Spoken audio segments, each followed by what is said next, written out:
Good morning. As a preliminary matter, this is John Brescher, Chair of the Town Government Study Committee. Please permit me to confirm that all members in person anticipating the agenda are present and can hear me. Members, when I call your name, please respond in the affirmative. Campbell Sutton. Here. Rick Atherton. Here. Curtis Barnes. Aye. Linda Williams. Aye. Tucker Holland. Aye. So this open meeting of the Town Government Study Committee is being conducted remotely, consistent with Governor Baker's order of March 12th, 2020, due to the current state of emergency in the Commonwealth due to the outbreak of the COVID-19 virus. In order to mitigate the transmission of COVID-19 virus, we've been advised and directed by the Commonwealth to suspend public gatherings, and as such, the Governor's order suspends the requirement of the open meeting law to have all meetings in publicly accessible physical location. All members of public bodies are allowed and encouraged to participate remotely. The order, which you can find posted with the agenda materials for this meeting, allows public bodies to meet entirely remotely so long as reasonable public access is afforded so that the public can follow along with the deliberations of the meeting. Ensuring public access does not ensure public participation unless such participation is required by law. This meeting will feature public comment to those members of the public that have joined via Zoom. For this meeting, the Town Government Study Committee is convening by video conference via Zoom app as posted on the town's website, identifying how the public may join. Please note that this meeting is being recorded and that all attendees are participating by video conference. Please be aware that other folks may be able to see you and to take care not to screen share your computer. Anything that you broadcast may be captured by the recording. All supporting materials that have been provided members of this body are available on the town's website unless otherwise noted. The public is encouraged to follow along. Now, we're going to turn to the first item on the agenda, but let's go over the ground rules for effective and clear conduct of our business and to ensure accurate meeting minutes. The chair will introduce the speaker on the agenda. After they conclude their remarks, chair will go down the line of members and by name to provide any comment, questions, or motions. Please hold until your name is called. Further, please remember to mute your phone or computer when you're not speaking. Please remember to speak clearly. For any response, please wait until the chair yields the floor to you and to state your name before speaking. If members wish to engage in conversation with other members, please do so through the chair, taking care to identify yourself. For items of public comment, after members have spoken, the chair will afford public comment to those members of the public that have joined via Zoom. Members of the public who wish to speak must state their names and be acknowledged by and speak through the chair. Finally, each vote taken in this meeting will be conducted by a roll call vote. Okay. So let's go to the first item on the agenda, which is a motion to approve the agenda as written. Second. Okay. So moved. Thank you. Motion made and seconded in our own separate special way. All right, hearing no discussion on the motion, all those in favor, we'll do a roll call vote. Campbell Sutton. Aye. Rick Atherton. Aye. Curtis Barnes. Aye. Linda Williams. Aye. Tucker Holland. Aye. And the chair votes aye as well. Okay. Next item on the agenda is public comment. Seeing as we have no members of the public yet again, we'll move on to the approval of the minutes. All right, everyone have a chance to read the minutes? Maybe, sort of. Yeah, I didn't get through. I would just suggest we give us another day. We're meeting tomorrow anyway. Is that okay? Maybe if the rest have read them, that's up to them. So. I don't mind giving it another day. The only suggestion that I guess I would have as you read, if you are going to read through those minutes, the bulk of those minutes, or the interesting part, I put on the list of voted motions. So that's where I think that's what we are going to care most about for all things considered. So I would pay special attention to that. But I'm absolutely for tomorrow, please. Yep. Okay. Continue until tomorrow. Okay, that's fine. All right. Second to continue until tomorrow. We'll do a roll call vote. Campbell Sutton. Aye. Rick Atherton. Aye. Curtis. Aye. Linda Williams. Aye. Tucker Holland. Aye. Thank you. And the chair votes aye as well. All right, so let's get into the discussion for the day. Did everyone have a chance to look at the motions out of curiosity? If not, that's okay. I looked at mine, obviously. Yes, I mean the ones that I sent out last Friday were the ones that we had all voted on and that were in the minutes. And I just want to make sure that they are what we were talking about. so to speak. And if yes, Rick. I thought in general they were, and maybe, I don't know how you're gonna run this, but you might sort of ask if anybody objects to them or run through them and make sure we're all, without voting on them again, just accept that your rendition is correct. So that's fine. I don't think that's a bad idea necessarily. The one that I would sort of, I think, the one that I don't necessarily think we need to do is the list of motions from Lauren Goldberg. We've already done those. I think we are good on those, so to speak. But if you want to go through the other motions, I'm happy to do so. If you want to do it now, or if you want to start talking about the other topics that or the other motions that Linda's going to bring forward, we can do that first. It doesn't make a difference to me. Campbell, yes. My only question was whether Tucker and Rick had their motions as well. Well, Tucker, we have an exchange of drafts from me to Tucker and Tucker back. And I made a comment that Tucker, I think, concurred with, and we need to redraft subtly, but it's very straightforward and we'll get it to you hopefully for tomorrow's meeting. Does that sound good, Tucker? That sounds great, Rick. Thank you. Okay, so with that in mind, so just so I guess I'm clear, and let me set the stage for what all we have to do. So I'm supposed to, or if anyone wants to join me, I didn't notice it as a public meeting, so we probably shouldn't have a quorum there. But if anyone wants to join me, I will be giving an oral update to the select board this evening in advance of town meeting, just to go over what we're doing.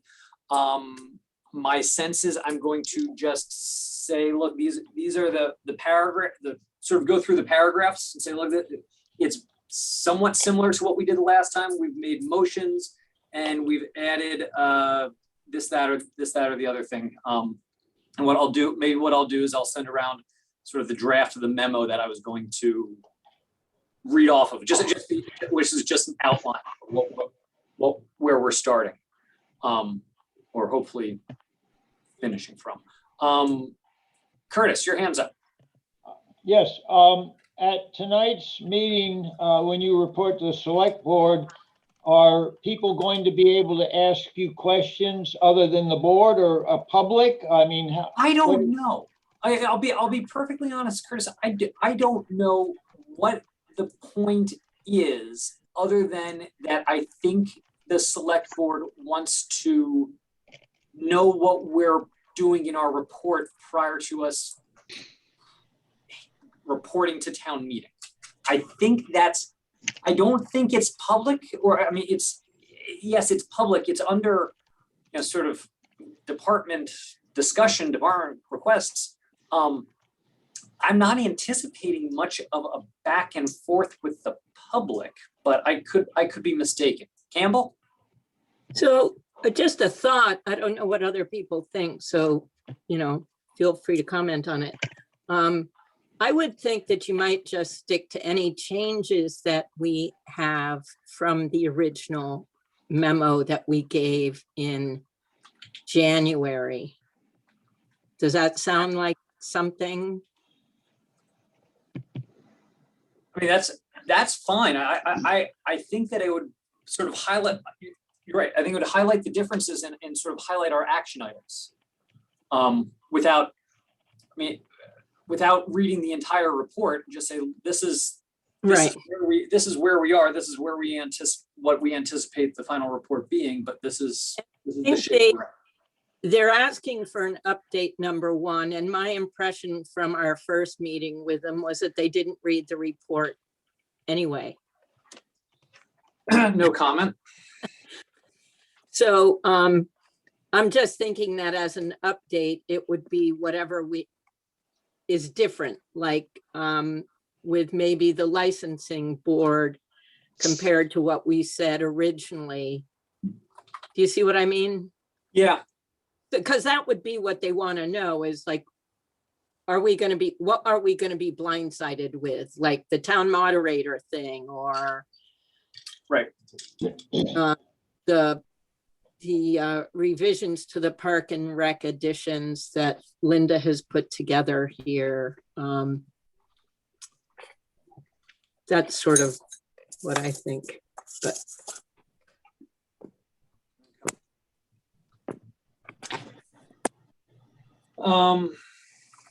And I would join you, but I am working tonight. Don't worry about it. We are like the caddies in Caddyshack. We are like second to last on the agenda. No respect. Well, No maybe, respect. John, Maybe- did you tell them that we don't have to have copies of this at town meeting? I'm getting to this. So as sort of the next step in this, we asked what we should do for this, or what we should. That's nice, John. Try it again. So I asked Libby and Erica and Sarah what they're expecting from us at town meeting, if anything, and explaining that if we do have copies of the memo, they're going to be voluminous. I mean, we're probably with the appendices, we're probably looking at 30 pages, just candidly. And so they were okay with either having some available if we have it, or just a note from the moderator saying, oh, and by the way, the Government Study Committee report is going to be available on the town's website. Yes, So I think that may be the simplest way to do it. I think it would be nice to have, to have it done by town meeting, so we can be done. For so many reasons. Yeah. So quick comment. yes, With it being on the website, I think that's fine, but I think that maybe a note that hard copies are available upon request or something like Oh, that. So that, I was going to say the same thing, and I think it's one of those where we should direct them to town admin, I think, and say, look, if you have trouble printing, or if you need a hard copy, go see them and they can print one out for you. But I mean, I think there's little sense in doing it ahead of time. would it be the town clerk? That's a good one.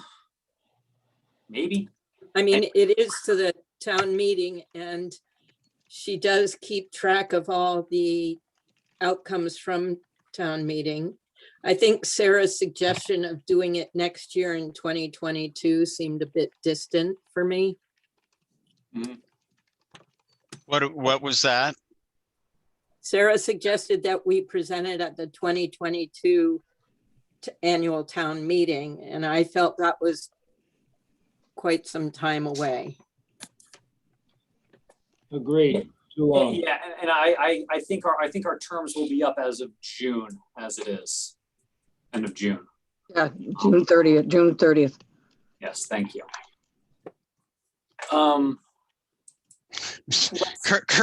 Curtis wants his schedule cleared for the theater season, so. You used to be my friend. Well, Well said. I know you have a great sense of humor, so. Well said. Let me assure you, I called the sheriff of 36th Street at the University of Pennsylvania, and the NHA has already had 4 reminders about fouling the environment from 100 cars a week on their ground. They're going to have to dig up the whole thing, and I bet their contract doesn't provide for it. That's not on the agenda, but you brought it up. Well, trust me, I understand. My family lived for a relatively short time frame, but in the house at the corner there, as you come down Sunset Hill, I think the woman who spoke the other night. Kate Stout, number 24. Yes, exactly. Resides there now. Yep. You think I'm tough? She is tough and mean. She was very articulate. This is public. Yeah, all right. We'll take that one offline later. Okay, so Yeah. moving on. So we've got a meeting, we've got our meeting today, we've got a meeting tomorrow, and then we're hoping, we should have the memo in link form for town meeting on Saturday. That's That's the- Saturday. And So- today, Wednesday, and then that's Thursday. So that gives Friday to get it online. That's basically right. So we're somewhat up against the gun at this point. So I think what we have before us, so Rick and Tucker are going to have sort of the final motion for tomorrow. Fine, great. What I think we have before us will be then Linda's motions. And I think we are, and again, I'm just going to ask that everybody sort of look through the motions that we sent out to make sure we're good. But I think we're going to have to ultimately approve the final sort of draft of the memo via email, because I think we're up against the clock in terms of actually holding another meeting. Rick, go ahead. Just to be clear, Linda's, is this the Park and Rec one? Parks and Rec and the non-voting taxpayer one. Yeah, okay.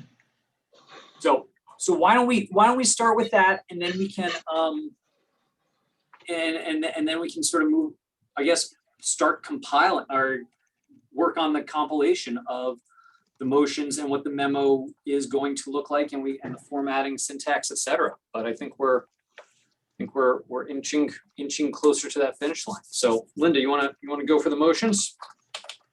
I'll just make the motions as written. Okay.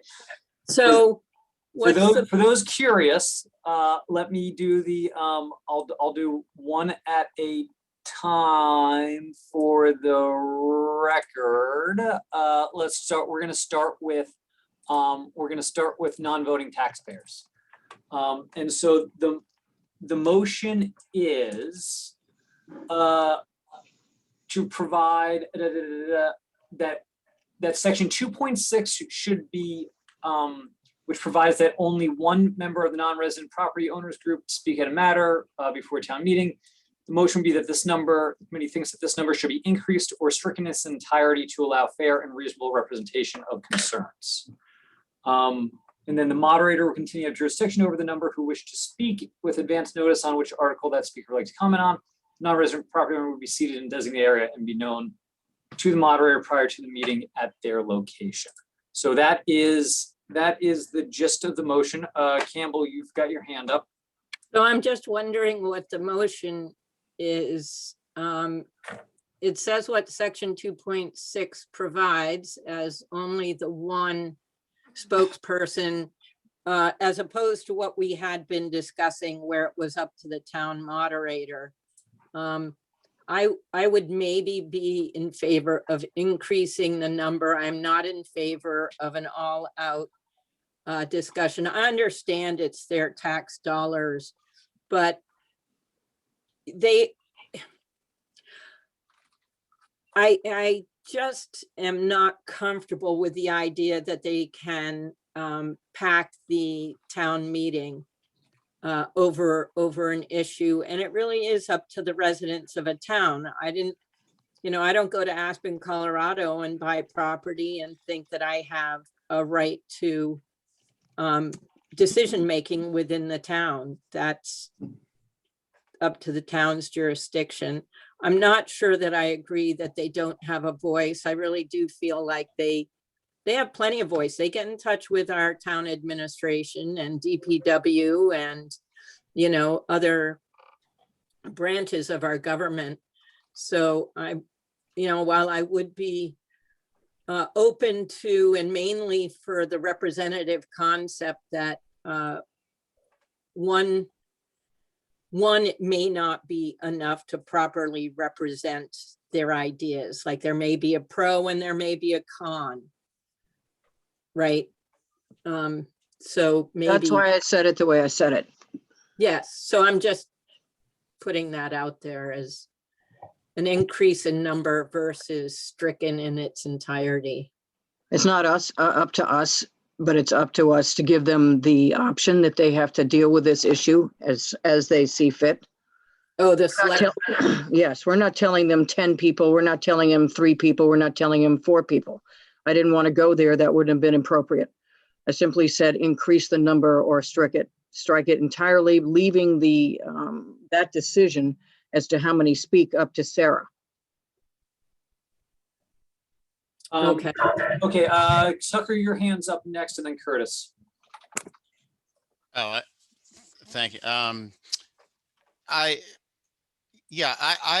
I like what Linda was just saying there. I mean, I disagree with Campbell that there's enough opportunity for their voice to be heard. I think having to choose one person to articulate their feelings on the floor of, and thoughts and insights on the floor of town meeting is very, very limiting. I mean, ultimately, yes, they can call the DPW or they could, stop by the town manager's office, but, policy and major decisions are obviously made on the floor of town meeting. And I don't think they should have I agree with Campbell in the respect they shouldn't have an outsized megaphone, but I like the way that Linda has articulated things. I think that having the opportunity for them to have more than one person speak is appropriate. Curtis.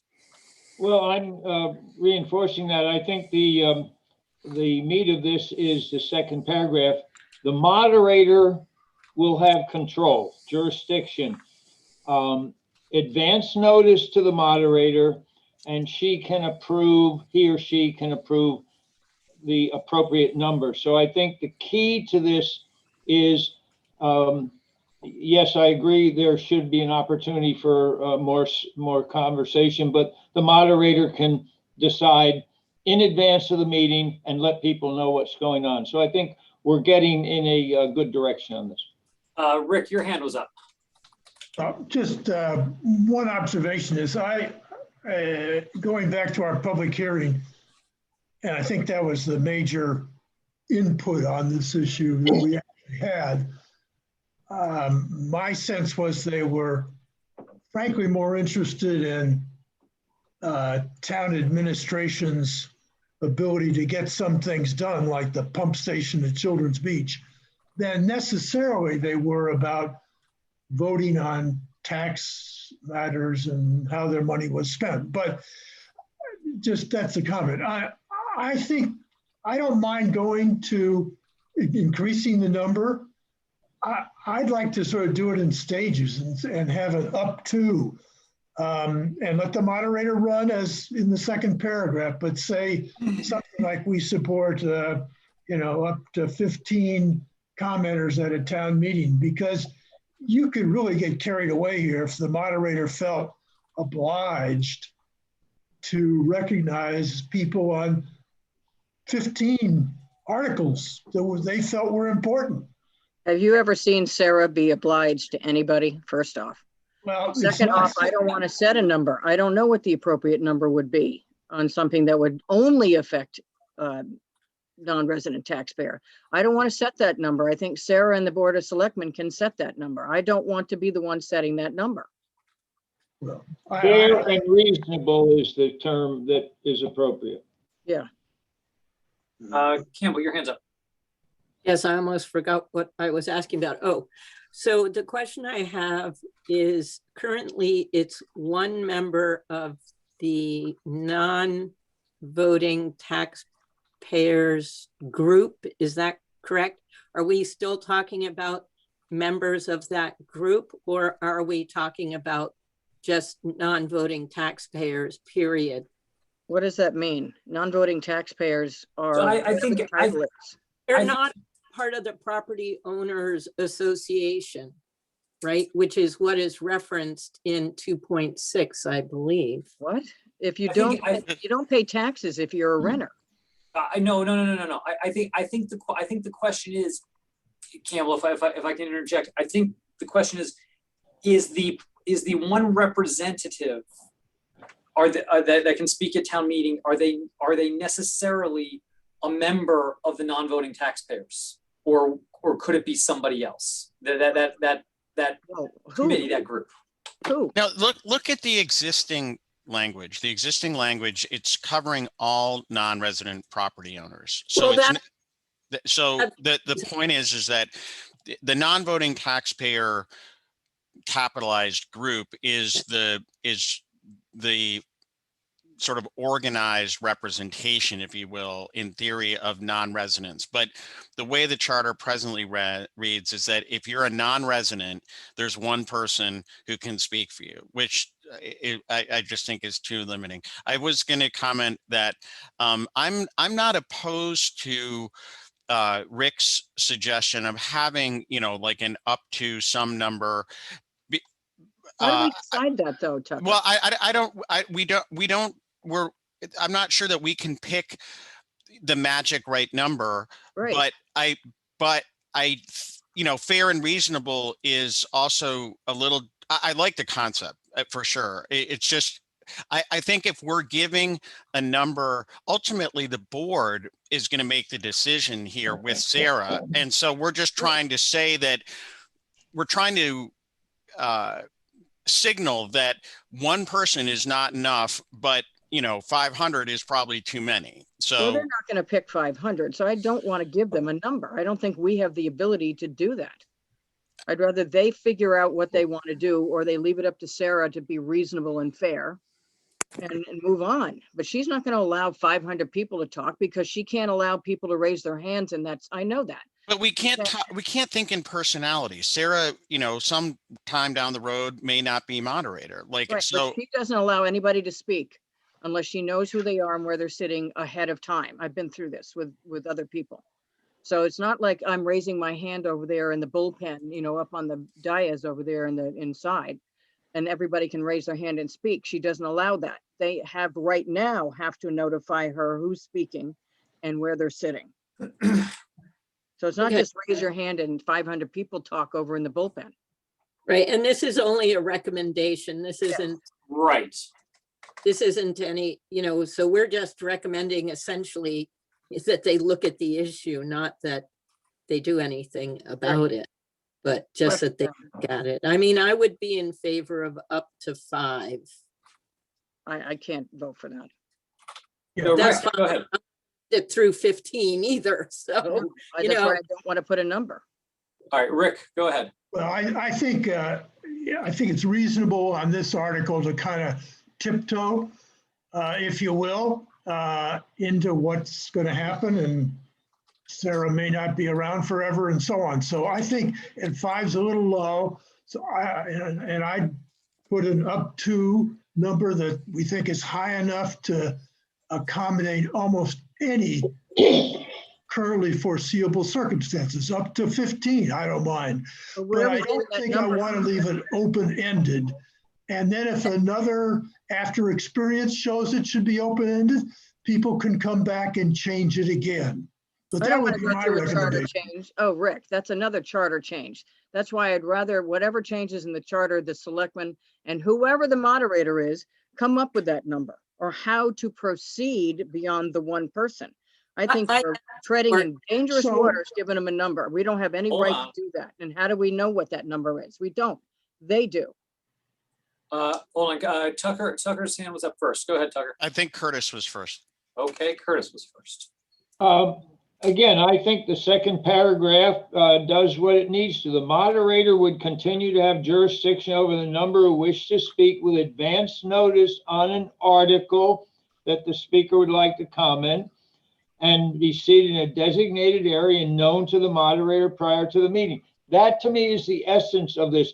I don't think you need to put a number. I don't think you should put a number in. I think the moderator, Sarah or whoever, will use good discretion. So I agree with Linda as far as numbers. Tucker, hold on. Go ahead. I think Curtis has persuaded me. Oh, interesting. Must have been the dig about the plays. Oh, All right. Any other comments on this before we start to actually take a vote on a motion, whatever that motion may be? I'll make the motion as written. Okay. Second. Okay, motion made and seconded. Rick, I see some discussion on the motion. Yeah, well, just so we get a vote on the up to, I'd like to move there's an amendment that we use language up to 15 in our recommendation, and the select board can do whatever they want anyway. But if there's a second to that, we could all vote on it, and then we're clear on No, how we feel. I have to accept that as a friendly modification, and I'm not. So I don't know where that puts us. You know, amendments are allowed, but you don't have to have them be friendly. They could be hostile. And it just takes a second. If there's no second, it dies for lack of a second. Otherwise, we'll vote on the amendment. Is there a second to Rick's amendment? Okay, hearing none, the amendment to the motion fails for lack of a second. So now we're going on the original motion that Linda had drafted, with the key essence, or the essence being that with the moderator has the discretion for the number of people that can speak. So let's do a roll call vote. Campbell, Aye. Tucker, Aye. Rick, Nay. Linda, Aye. Curtis, Aye. and the chair votes aye as well. So the motion carries with a 5-1 vote. All right. I think that's a fairly significant achievement, quite frankly, for this group. I agree. We'll take what we Well, can. it also shows the people that came to see us, what, 2 years ago, 2 summers ago, Yeah. where we heard them. Yep, Thank you. Okay, Linda, then you have another motion for us? Well, the Parks and Rec Parks and one, Rec. which was more dicey because the language in the charter is really contradictory. But there is a massive difference, and I thank you for your template, Campbell, but some of it was incorrect. Oh, So I that's fine. corrected it, but it gave me a template to work from. And the difference is between the commission, which they don't have any jurisdiction over, and who appoints it are the two issues, and the department being brought back into existence. So I split those into two, and then I included the language directly from the charter, and then I included the other two sections, which were 4.8, I think, and Right. 4.7, which are quite illuminating as to what happens to the staff. So, yeah, and this is great research and great work from the two of you. I mean, this is truly, it is a yeoman's job to do this.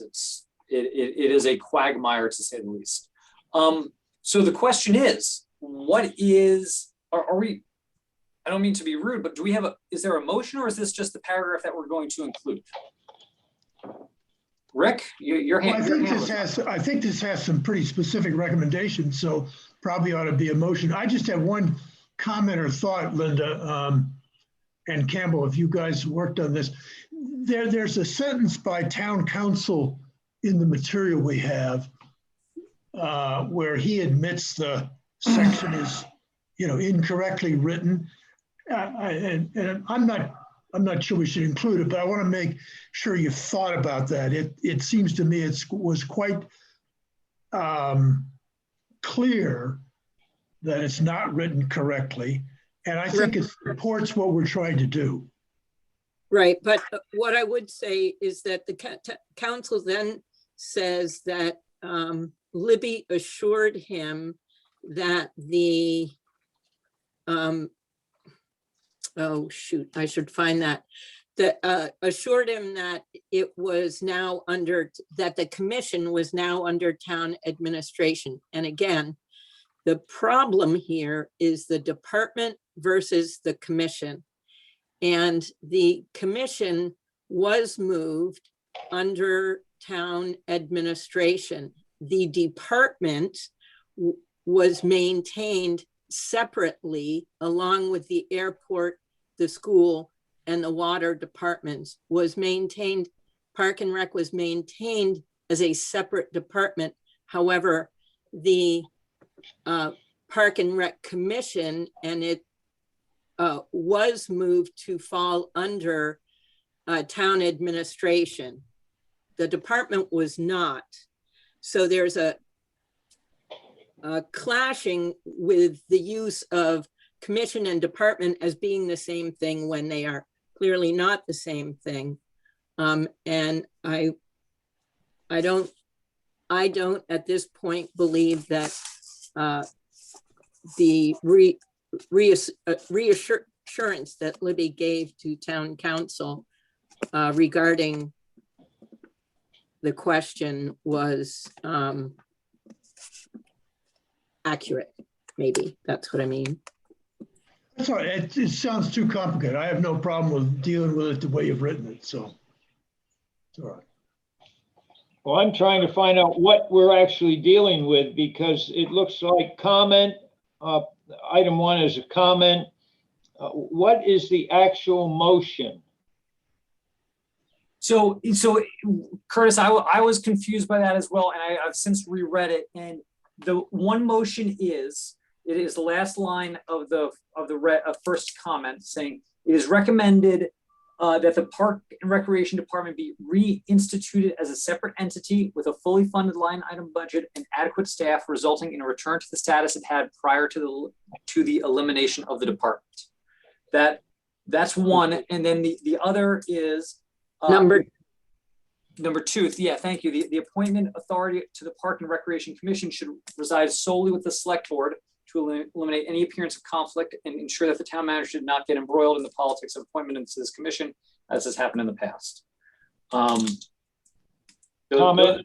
Yes, please. Well, so if I'm hearing you, then the motion is, as you say, that last sentence in paragraph 1. The second part is the appointment authority should reside solely with the Select Board, period. Because when we start talking about eliminating appearance of conflict and ensuring the town, that's sort of a commentary, but the motion is actually that the appointment authority reside with the Select Board, period. As Joe Friday would say, that's correct. Just the facts. Now, I had one Not old question. enough, John, to have seen Dragnet. Yes, Campbell. I have one question through you, John. On my number 2, I had said the motion would have been the charter be revised such that the power given to the town administrator to appoint the Park and Rec Commission under section 4.4B be placed back within section 3.4A3, which is the appointing authority of the Board of Selectmen. That's not correct way to do it, because the Board of Selectmen have the power under the charter to do whatever they want with any of them. So there's nothing listed in 3 point whatever, so it can't go in there. So Okay. it has to be specifically designated the Select Board. Okay, great. Thank you.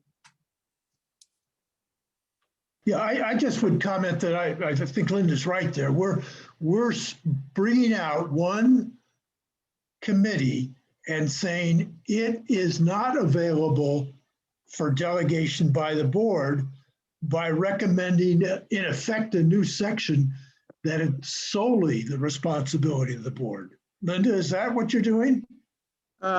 Just the Parks and Rec. I'm not dealing with anything else. No, I understand, just Parks and Rec. Yeah. Yeah. All other committees and commissions within that section remain delegatable Yes, by the Select Board. yes. Appropriately. We just don't want this one particularly delegated to town manager. It's a commission established by the state, so it's got its own animal.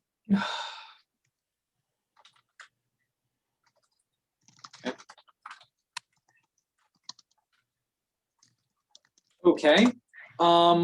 Any other comments on this? Again, this was. Hi, it's Curtis Lunch going. I just wondering, do I need a reservation for lunch today or just? All right, I'm going to mute Curtis for a minute.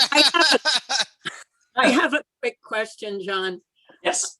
In the beginning of this, I had said, since the submission of the November 21 report to the Select Board, Town Government Study Committee received a response from Town Council on May Was it May something we got Oh, that? man.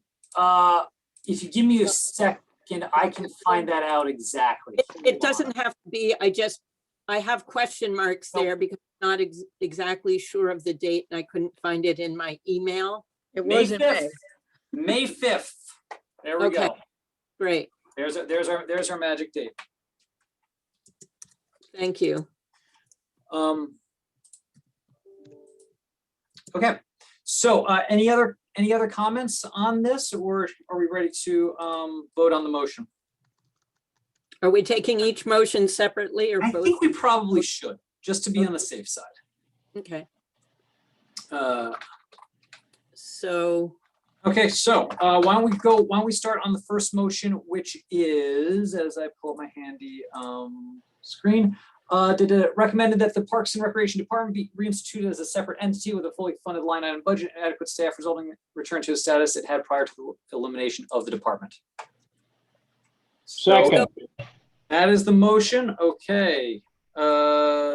Let's see, Linda and Curtis made that motion. Okay. No, I think Campbell made that Oh, motion. I'm sorry. So Campbell and Curtis. Thank you, Linda.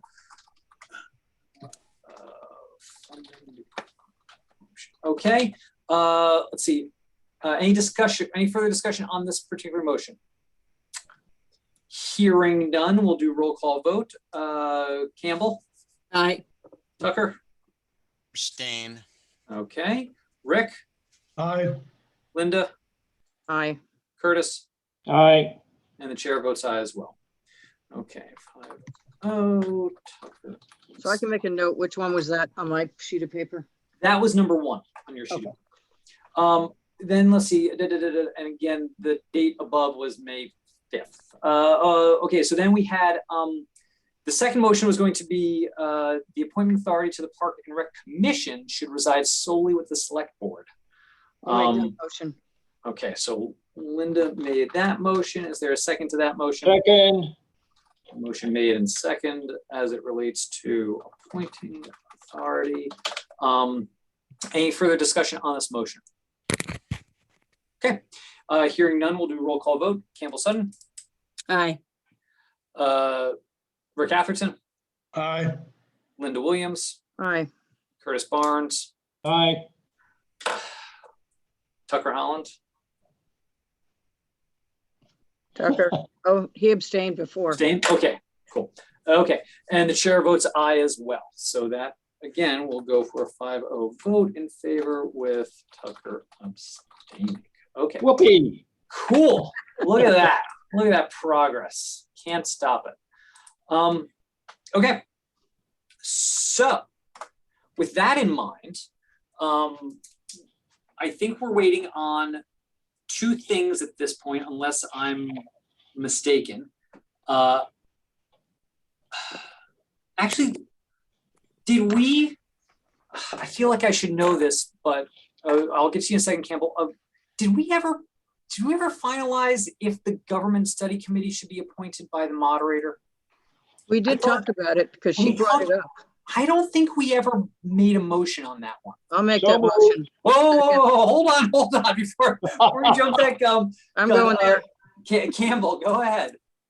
okay, so since we're talking about this, I just thought I'd introduce 2 quick examples that I found where the town moderator is given the appointing authority. One is in, and I just, when I read the name of the town, you'll be like, what? No, I just Googled it and this came up. Sutton, Massachusetts, in Article 2 under the legislative branch. Section 2.1 is town meeting, 2.2 is the presiding official, and section 2.3 is special or standing committees. In general, subject to this charter and bylaws or other town meeting notes regarding committees, the town moderator shall appoint members of the special or standing committees of the town meeting as may from time to time be established. In addition to the specific powers, duties, and responsibilities as may be assigned to a town meeting committee by the bylaw or voting establishing it, a committee, when acting within the scope of its authority, shall have a right to the pertinent records of a town agency and to consult with at reasonable times a town official, employee, or agent. Two examples of this are the Finance and the Warrant Advisory Committee. And in Westminster, Massachusetts, they have a bylaw review committee that is also appointed by the town moderator. And I think that these two together show that the type of research that this committee does could appropriately be put under the appointment by town moderator. So my motion was to change the appointing authority in section 5, I think it is, of our charter, from the select board to the town moderator, and furthermore to change that section of the charter regarding duties of the moderator to include the power to appoint members of the town government study committee every 5 years.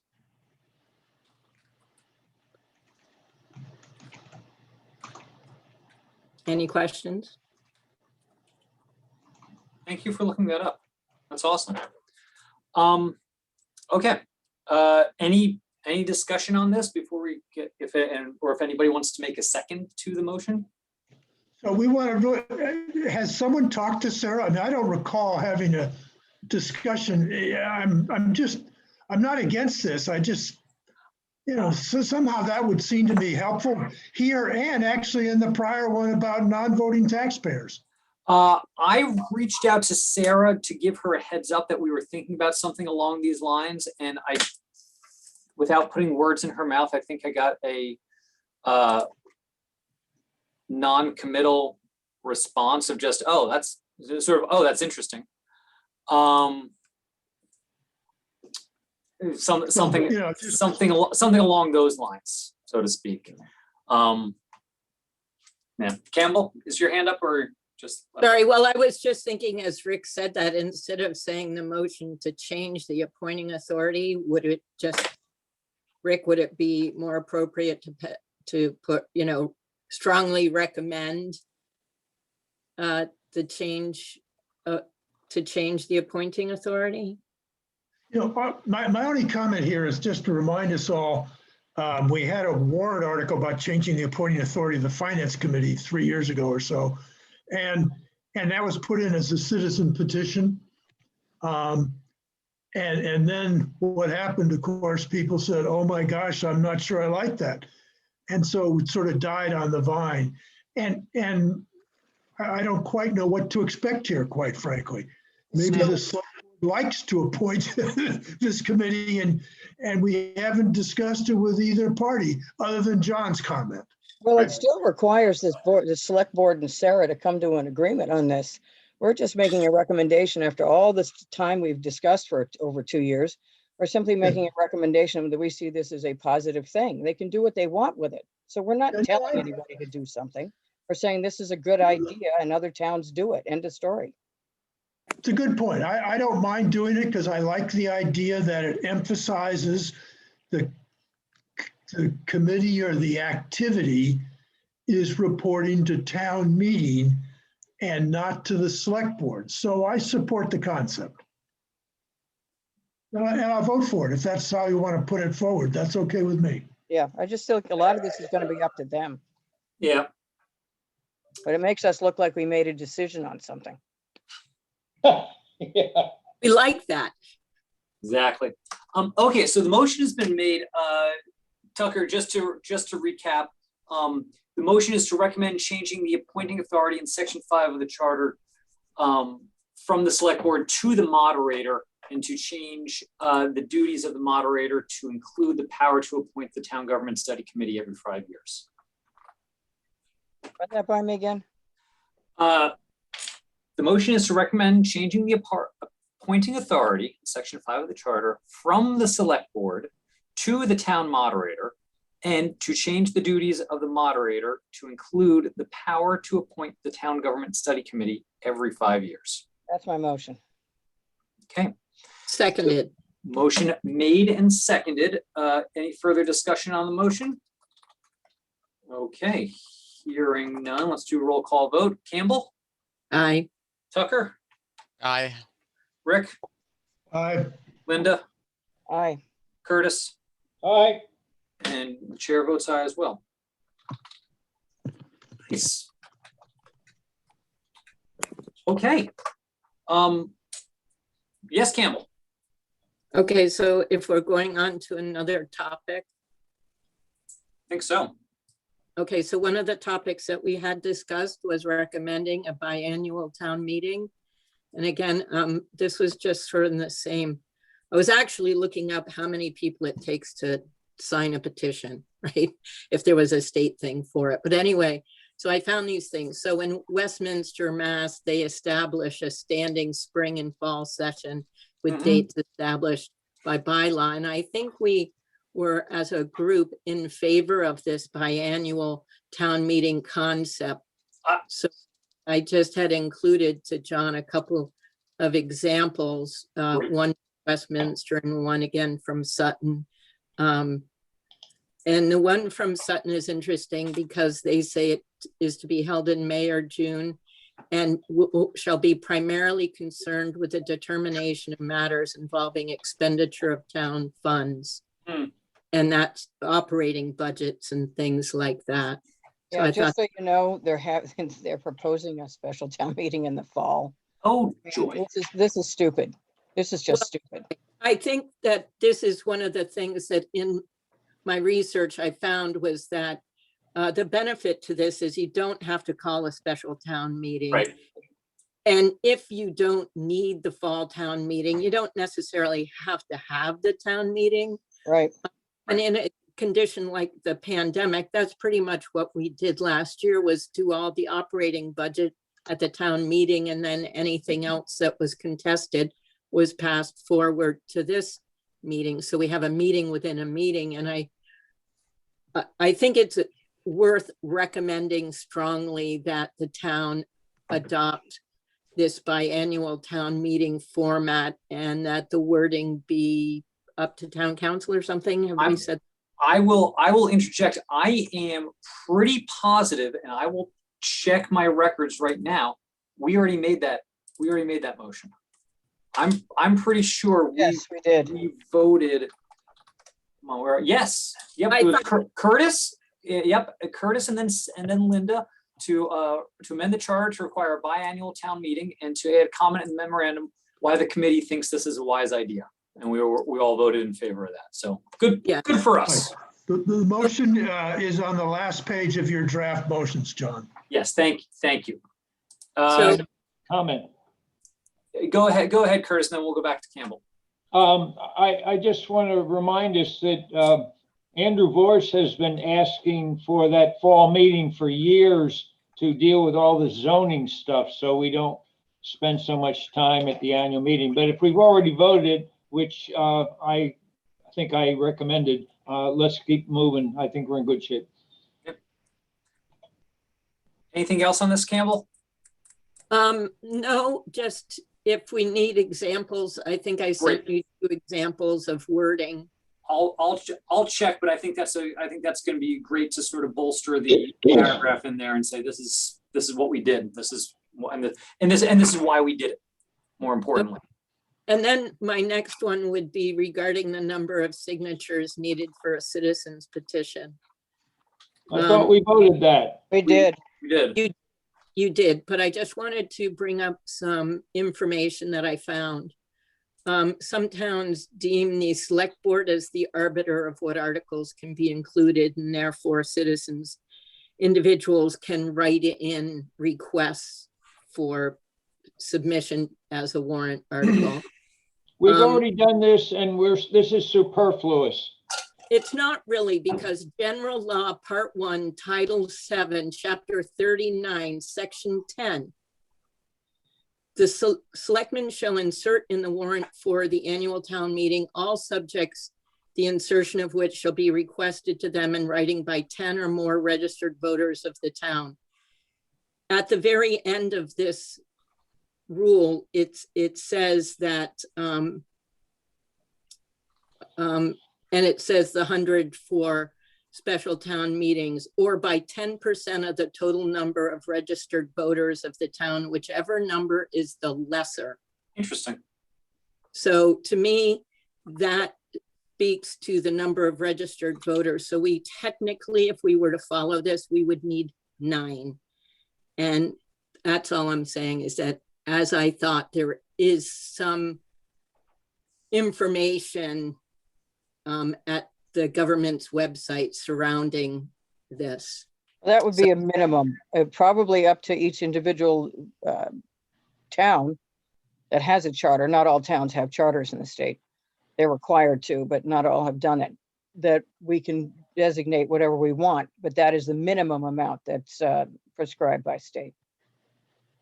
Well, like I said, the saying that they are looking for the lesser, in other words, providing less impediments, seems to be what the state is supportive of. But that's all I wanted to say on that. Duly noted. Rick. Yeah, just to follow up for a minute. So Linda, it's not a minimum, it's a required maximum in effect. No, we're Just- requiring a minimum of 35. No, I'm going to what Campbell read the state law says. There is no maximum. There's a minimum based on your voter. She just read that the required number will be the lower of 10 or some percent of the registered voters. Minimum. Yes. No, We have she to have a didn't- minimum of 10 at the moment. she didn't read. Yeah, you don't just put something in with 10 signatures on it, because some of them may not be valid. So no, that's not how it works. Actually, Linda, there are a number of towns that I just found very quickly, the majority of which that have open town meetings do follow our model of 10 voters for a regular town meeting, or 100. I did find some towns, one town required 50, but it was based on 10% of its population. And Boston's requirement is also based on 10%. So it's somewhere in the neighborhood of 220 or something like that. That's not what I'm saying. The maximum number on a petition is not 9 or 10 in this case. That's why they said 10. I'm just saying. So you're going to turn in a warrant article or whatever with only 10 signatures on it, 2 of which are bounced. That's not what that says. Guys, No, The no. minimum Guys. number is 9 or 10 or But- whatever the percentage is. we need the point's been raised. We need to move on from this one. Voted it, the town council says no, then they say no. Yeah, that's a very valid point too. We'll see what town council has to say. All right. Anything else on this? If not, I think we can go into other business. Anyone have any other business? No? Okay. All right, so next meeting, sorry, Chris, I thought I saw your hand raised, but you're just scratching. Next meeting will be tomorrow, 9 a.m. We'll have Tucker and Rick's motion, and we'll have hopefully a rough-ish draft of the memo so that we can look at it, or everyone can sort of take a section and start revising it, and we can be in a position to finalize via email on Friday. That makes And sense. the minutes, right? Oh, and the minutes too. Can't Wait. forget the minutes. Everyone with the minutes. Wait, we can't do anything on Friday. Well, What are you saying we're doing on Friday? I'm saying that I think we're going to have to sort of do an Can't. You got to. electronic vote, or at least Nope. everyone get You're final not allowed comments. to do that unless you have a posted meeting.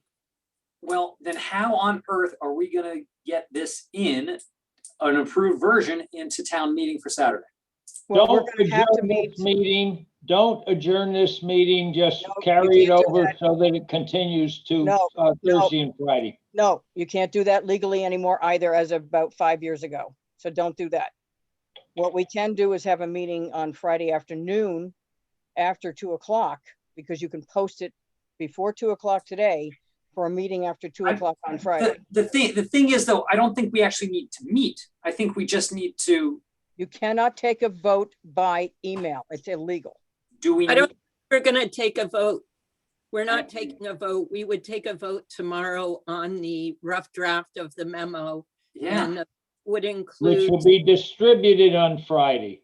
and then No we will all comments. review we'll all review the final sent by the chair with no vote. With no comments. That can be considered a rolling meeting. The laws have changed, guys.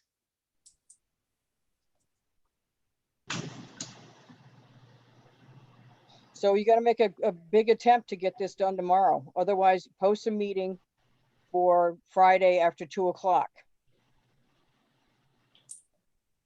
Because she only posted 10 o'clock in the morning and 2 o'clock in the afternoon. I know. I've been posting all the meetings. Yep, so if you want to set up something for like 15 minutes at 3 o'clock on Friday, we can do that. Well, all right, what's the consensus here? Do we need to vote on the final version? I think we voted on the memo that was submitted to the select board last time, Which have changed a little bit here and which there. has changed. And So you've added a lot of stuff, so. question, yes, Rick, go ahead.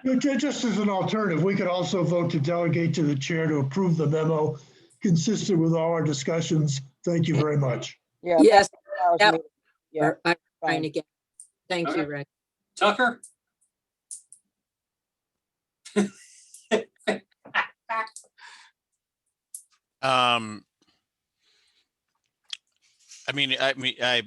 Rick's correct. I just don't, I don't know. I mean, like, this is our major report.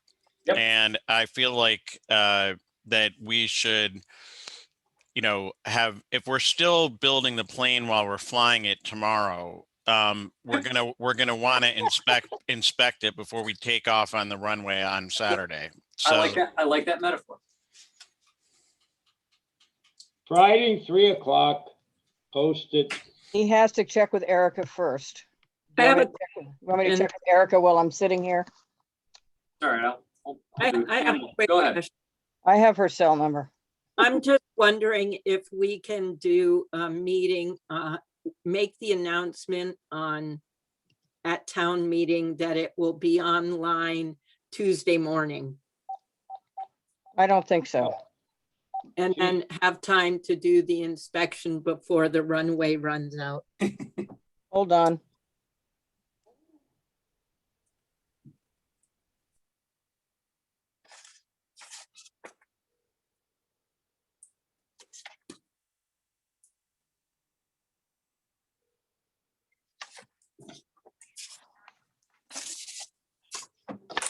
I couldn't get her. She's the one who has to schedule it. That's fine. I can reach out. I can reach out to her. How about this? I can see if we can do one at 3 on Friday. And if we don't need to, we cancel. Okay. How about that? All right. Okay. All right. So with that in mind, may I have a motion to adjourn at 11:12 a.m.? So moved. Okay, motion made and seconded. We'll do a roll call vote. Wait a minute, what was that? What was that again? What? Well, the next meeting's tomorrow at 9 a.m. And Okay, then we're gonna try one for Friday at 3. All right, so roll call vote for adjournment. Campbell, Aye. Tucker, I. Rick, Hi. Linda, aye. Curtis, All right. and the chair votes aye as well. All right, thank you all. See you tomorrow bright and early. Thank you. Good luck, John. Thank you.